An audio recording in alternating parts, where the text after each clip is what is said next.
Hello chess fans, this is Rick from Chess to Impress with number 120 in the series Viewers Games. It is Tom's turn. Before we go into his game, let's look at the pipeline, the waiting list of Viewers Games.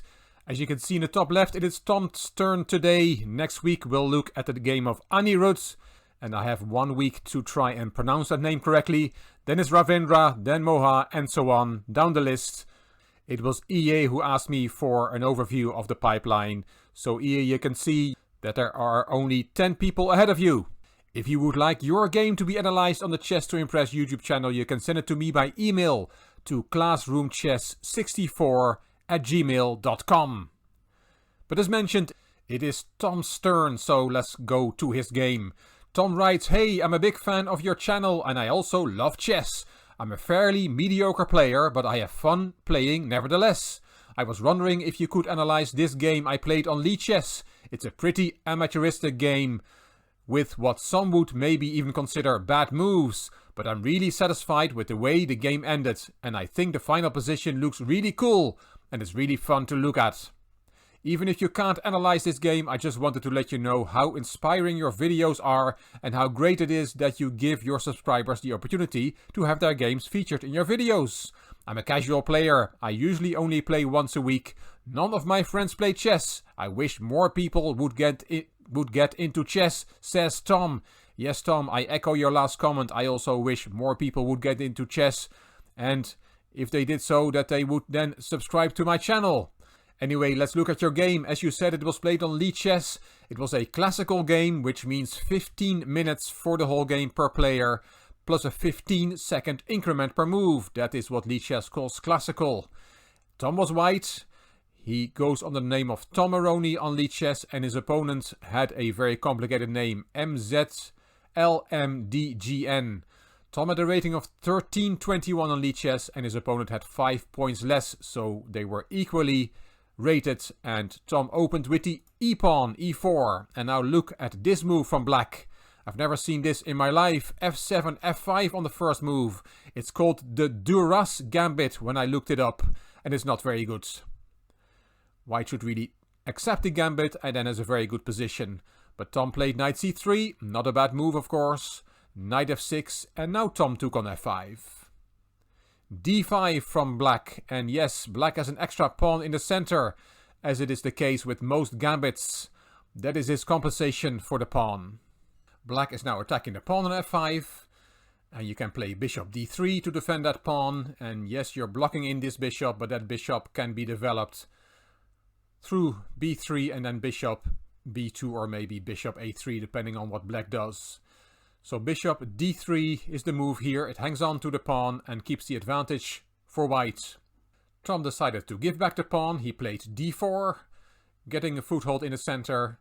Bishop takes f5, regaining the pawn. Knight f3 developing, and now knight e4, breaking the rule of thumb not to play with the same piece twice in the opening. The reason being that you should ideally bring all your pieces into play first. Here bishop d3 is a good developing move again, but Tom decided to take that knight on e4 instead. D takes e4, and now many knight jumps are good to e5 or to h4 or to g5, but not the knight jump that Tom played here.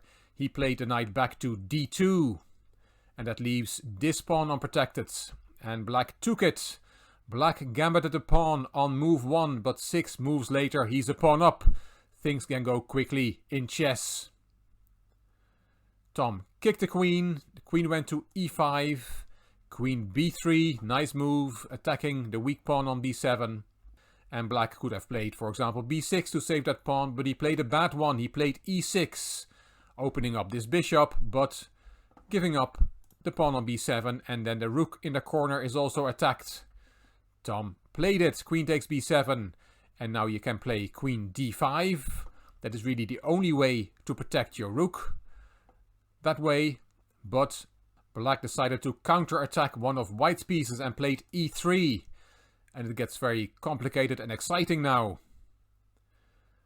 What is good for white is just take that pawn, and then taking back on e3 is not good, because then there's king d1, and there is no way to save the rook on a8. That rook will get lost, and white will have a large advantage. There's no queen e4 or bishop e4 to protect the rook on a8, because that square is in white hands. So after e3, that pawn should really have been taken by Tom. But Tom decided, I'm going to take that rook in the corner. Queen takes a8, and his sense of danger had deserted him, because now black can win on the spot. It's actually mate in 3 here. If you want to look how can black checkmate the white king in a maximum of 3 moves from here, then put the video on pause and have a look yourself. It's quite nice.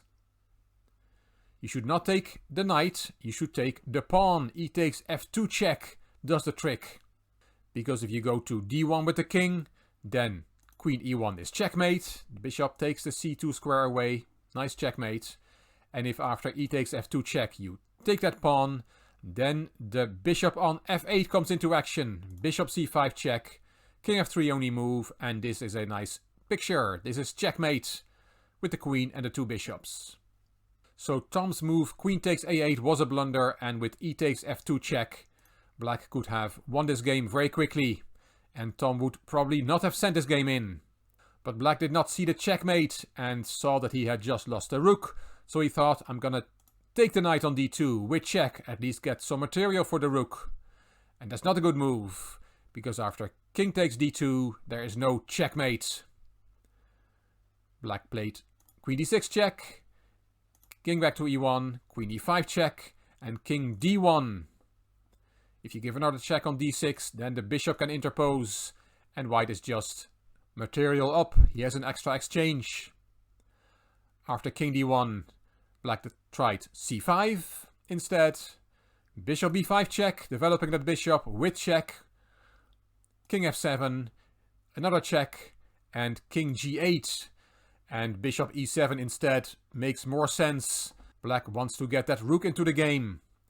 After king g8, the move from the game, we have to ask ourselves the question, how will this rook ever get into the game? And as we'll see, black will never be able to achieve this. After king g8, Tom took on a7. And bishop d3. And it's a very bad move. That bishop is just hanging on d3. Black played it because he has a 1-move trick.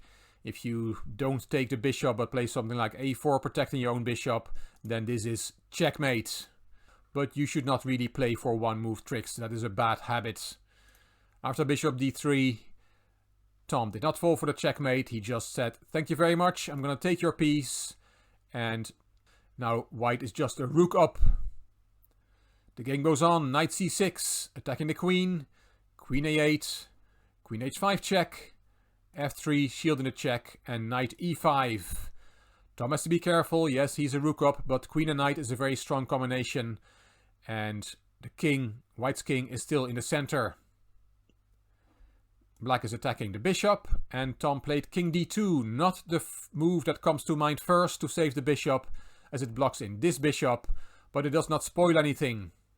King d2 is okay. Queen g5 check, king c2, and black took on g2 with check. Attacking the rook in the corner and giving check at the same time. A double attack, but there's a multi-purpose move. And Tom found it. Bishop d2, shields the check, and protects the unprotected rook on h1 at the same time. But black was not finished. Knight takes f3 is possible. And suddenly white has to be careful. Black has a few tricks in this position. For starters, he's attacking the d2 bishop with 2 pieces now, and that bishop is pinned. There is also this vis-a-vis of the 2 queens on this diagonal, and that gives black some tactical possibilities as well. For example, a move like rook h to d1 to protect the bishop does not work because of knight d4 check, giving check to the king, opening the diagonal and winning the queen. C takes d4, queen takes a8, and this game is back on. The best way to play for white according to the engine is to play bishop c4, giving up that bishop. Queen takes d2 check, and then king b1. And white has a threat of bishop takes e6 checkmate. Keep that move in mind. That is a threat, so you have to protect e6. Your knight is also attacked by the queen. So knight g5 is a move, but then rook f1. And white's attack against black's king is very strong. Both players have a rook out of play, but white's remaining pieces are very active.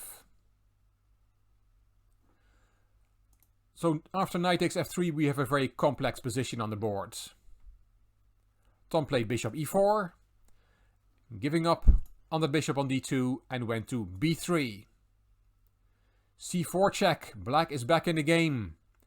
And king a4 from Tom. Very good move, much better than taking the pawn on c4. The white king is now almost safe from checks by black. Black still found one, queen d7 check. And here bishop c6 is a very nice move. Shielded a check, attacking the queen, and on the next move white can take the knight on f3. That's a very unusual tactic. But Tom, after queen d7 check, went to a5 with the king. Another check, back to a4, and now knight e5. Black did not try and go for the move repetition. Rook ad1, finally bringing that rook into the game. It's threatening to come to d8, joining the queen on the back rank. So knight d7, preventing that rook from going to d8. And queen c6 is a good move here. White is somewhat better, but Tom does the same as his opponent did before. He plays a one-trick move. He plays a move that gives a one-move threat. He plays the queen to d5. Double question mark for the move and an extra question mark, Tom, for playing this move that has only one devilish trick in it. It worked for you this time, but you really should not play this way. Black could easily have refuted this move. Do you see it? Yes, there's a knight fork in the position. Knight b6 check. Forks king and queen and wins the game for black. King b5. There goes the queen. You can take with the bishop. Then knight takes, rook takes. A move like bishop e7, rook f1, and then, for example, h6. The king will go to h7. This rook will finally get into the game, and black easily wins with his extra material. But after queen d5, the one-trick pony did work. Tom set the trap. It should have backfired, but black must have thought here that Tom had suddenly gone completely insane, just putting his queen en prise, and he took the queen and fell for the trap. Bishop takes d5 is a very pretty picture indeed, as Tom said in his introduction. It is checkmate. I've never seen a checkmate like this. The king on g8 trapped by his own pieces, and the bishop on d5 giving check and checkmate. Tom had won this very exciting game, and deservedly so. He played better than his opponent, but as you could have heard from my commentary, I did not really like first black and then white playing for this one trick. We call that hope chess, making a move, hoping your opponent will fall for it. That's not how chess should be played, and that's not how you improve at this wonderful game. Having said that, thank you very much, Tom, for sending in this game. It was entertaining, and that is what this series is about. I hope my viewers enjoyed it. I certainly did. And then we have this position. This is Rick with white against a chess to impress viewers with black. Every Sunday we make a move in this game, and we're on move 26, which means we have been at this game for 6 months. Time does indeed fly. I played bishop d2 to a5 last week, and it was your turn, and you made your suggestions on what move to play in the comment section of this week's 3 videos. Let's have a look what you came up with. As you can see, many different moves were suggested, and we had a tie at the top. Rook d8 to d7 was voted for 4 times, and bishop g7 to e5 also 4 times. There were a total of 20 moves. As you can see, knight b8 to d7, queen h4, a takes b5, and bishop f8 were voted for twice. And 1 vote was for bishop b7, f5, bishop f6, and bishop takes h3. It was not very easy to count the votes. Some viewers suggested different moves, others suggested a move and then changed their mind. So what to do? Is it rook d7 or bishop e5? Well, I had to make a decision and then decided to take the move of the most active viewer in this game. It's Jack Weirung, who has really made lots of contributions on this game, showing variations, going back a few moves, very, very active, replying to other people. So I decided to go with Jack because of this tie. As you can see, Jack was one of the people that changed his mind. He first wanted to play bishop e5, and he said this is an awful position. And then a few days later he said, I changed my vote to rook d7. So Jack, because of the tie, we will go with your move, and rook d7 is the 26th move of the viewers. So let's put it on the board. Rook d8 to d7 is black's move, preventing any knight or queen jumps to c7. I've studied this position for a while and I've come up with this move. I'm gonna take the pawn on d6 with my knight. Knight b5 takes d6 is my move.